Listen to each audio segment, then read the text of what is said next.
ride till I can't no more. I got the horses in the back. Horse stock is attack. Halo guys, film ini menceritakan tentang seorang pria yang diselingkuhin sama pacarnya sendiri. Saat patah hati, dia malah dapat jatah sama tetangganya sendiri yang siap melayaninya untuk melakukan ritual mantap-mantap guys. Dan film ini berjudul Plate 17. Seperti judulnya, film ini dirilis pada tahun 2017 yang saya yakin sebagian dari kalian belum pada tahu ya. Oke wes, kita klik dulu tombol subscribe-nya. Kalau sudah, siapi diri kalian dan nikmati videonya. Film ini diawali dengan seorang pria yang bernama Song. Pada pagi itu dia sedang mau berangkat kerja. Di tengah perjalanan, ia pun menelpon pacarnya. Seperti biasa, ia pun mengajak pacarnya untuk berkencan. Namun pacarnya ini tidak menjawab dengan begitu serius, seperti sibuk dengan sendirinya. Karena merasa tidak ada yang beres, Song pun langsung menutup teleponnya. Di tempat kerja, ia pun kebingungan dengan tingkah laku pacarnya yang sangat berubah. Ketika Song pulang kerja, dia langsung ke rumah pacarnya. Ketika sampai, ternyata pacarnya ini sedang bermantap-mantap dengan pria lain. Dengan penuh kekesalan, ia pun pulang ke rumahnya. Tak berselang lama, temannya pun datang.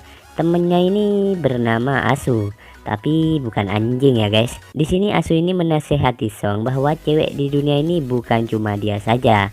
Mati satu, tumbuh seribu, kata si Asu. Seketika Asu ini mengajak minum minuman beras kencur kepada Song. Nah, sepulangnya dari tempat minuman tersebut, pacarnya pun menemuinya dan mengembalikan barang pemberian dari Song sekaligus mengucapkan salam perpisahan. Keesokan harinya, seorang gadis cantik ini meminta bantuan kepada Song. Wanita ini bernama Xiaoxi. Xiaoxi ini mengatakan kepada Song bahwa ia baru pindah ke sini. Tak berselang lama, mereka pun berkenalan.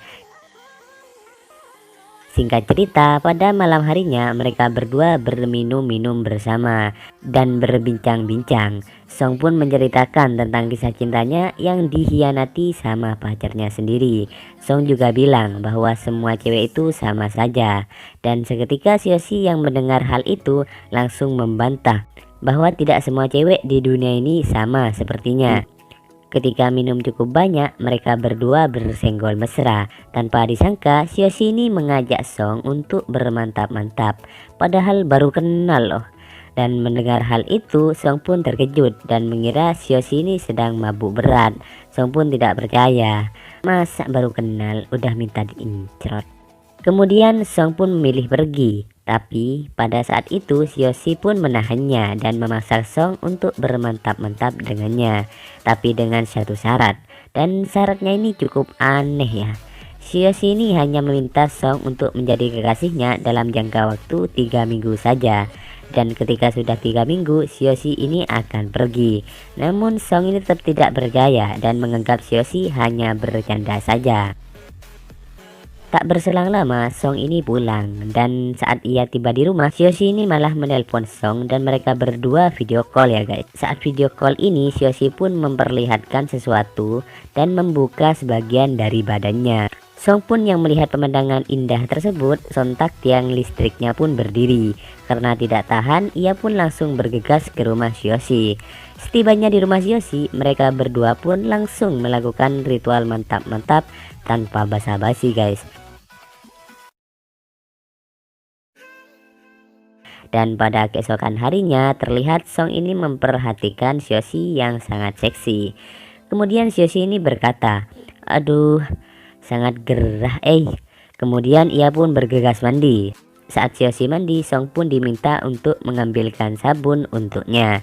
Mendengar kesempatan itu, dengan kedua kalinya mereka pun melakukan ritual mantap-mantap lagi cuy.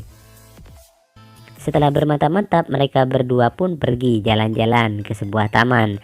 Malam harinya mereka pun makan malam bersama di suatu tempat. Namun pada saat itu mereka berdua dilihat oleh Asu.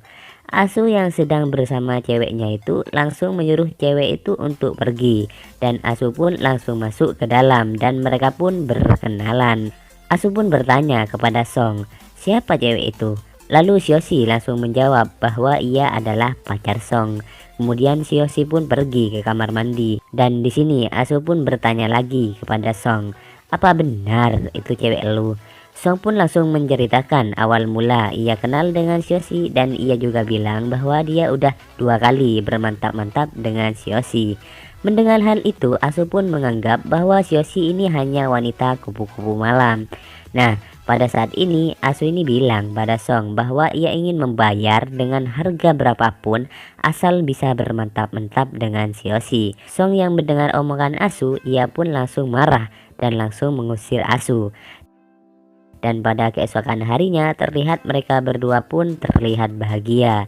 Dan tiba-tiba ia mengingat omongan Asu tadi malam. Pasti ada alasannya. Tidak mungkin Xiaoxi yang baru kenal Song langsung mengajaknya untuk melakukan hubungan mantap-mantap dengannya.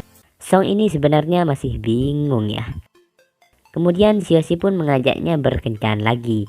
Di sini Song pun bertanya tentang asal-usulnya. Namun di sini Xiaoxi malah menjawab, masih mau bercinta denganku enggak? Tak lama kemudian Asu pun menelponnya dan mengajak Song minum minuman lagi. Sesaat kemudian mereka pun bertemu dengan mantan pacarnya si Song. Mantannya pun kaget melihat Song yang sedang berkencan dengan cewek cantik. Dan pada malam harinya mereka pun berminum-minum bersama lagi. Di sini Asu pun terus menggoda Xiaoxi. Song yang melihat kelakuan Asu yang tidak sopan, ia pun langsung mengusirnya. Ketika keluar terlihat kayaknya Asu ini iri dengan Song. Kemungkinan ia pun juga ingin merasakan sensasi bermantap-mantap dengan Xiaoxi. Singkat cerita, pada keesokan harinya Xiaoxi pun pergi menemui Song. Ketika sesampainya di sana, Xiaoxi pun melihat Asu yang masih ada di sana. Tak berselang lama, mereka pun langsung bermantap-mantap lagi, cuy.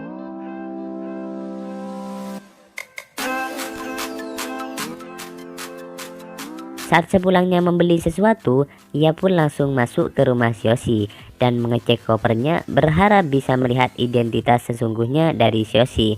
Namun ia pun tidak menemukan apapun. Dan saat masuk ke kamarnya, ia pun melihat Xiaoxi dan langsung bertanya lagi tentang asal-usulnya. Lalu ia pun menjawab bahwa dia dari masa depan. Dengan jawaban yang aneh, Song pun pergi minum, sedangkan Asu pun terus mengikutinya. Di sini Asu pun menjebak Song dan menelpon mantan pacarnya dan menyuruhnya untuk mengajak Song pergi ke hotel. Ketika rencana itu sukses, Asu pun melancarkan aksinya dengan menelpon Xiaoxi dan mengajaknya untuk minum. Saat Xiaoxi mabuk, ia pun mengajaknya untuk pergi ke hotel. Setelah ia bersiap-siap untuk bermantap-mantap, ia pun malah ditendang oleh Xiaoxi. Ketika bangun, Song pun kaget melihat mantan pacarnya. Kemudian ia pun pergi keluar. Karena mereka semua ada di hotel yang sama, akhirnya mereka pun bertemu dan terjadilah pertengkaran yang hebat. Saat pulang, Song pun meminta maaf kepada Xiaoxi. Dia bilang bahwa dia tidak melakukan apapun sama mantan pacarnya tersebut. Dan dia juga sangat takut kehilangan Xiaoxi. Singkat cerita, mereka berdua pun baikan lagi. Dan mereka berdua berniat untuk pergi ke suatu tempat yang nyaman menurutnya. Dan hanya mereka berdua saja tanpa melibatkan si Asu tersebut. Malam harinya mereka pun mandi di kolam renang. Dan tak berselang lama mereka pun melakukan ritual mantap-mantap lagi, cuy. Namun di sisi lain, Asu dan mantan pacarnya Song pun melihat tragedi sakral tersebut. Karena tak tahan, jadinya mereka berdua pun juga bermantap-mantap. Singkat cerita, waktu 3 minggu pun hampir sampai dan Xiaoxi pun akan kembali ke masa depannya. Tak berselang lama, mereka pun bermantap-mantap lagi, guys. Dan selesainya bermantap-mantap, Song ini sangat sedih karena akan ditinggal oleh wanita yang sangat ia cintai. Dan Xiaoxi pun pergi meninggalkan Song. A few moments later. Beberapa hari kemudian saat ia sedang bekerja, datanglah seorang karyawan baru yang wajahnya mirip banget sama Xiaoxi. Namun namanya bukan Xiaoxi, tapi Johe. Singkat cerita, saat Song pergi menemui bosnya, ia pun mengalami kecelakaan. Dan pada beberapa saat kemudian, Song pun sudah siuman dan terkuak fakta bahwa Xiaoxi yang selama ini bersamanya ternyata bernama asli Johe. Dan pada akhirnya mereka pun bersatu lagi dengan kisah cintanya yang sangat membingungkan.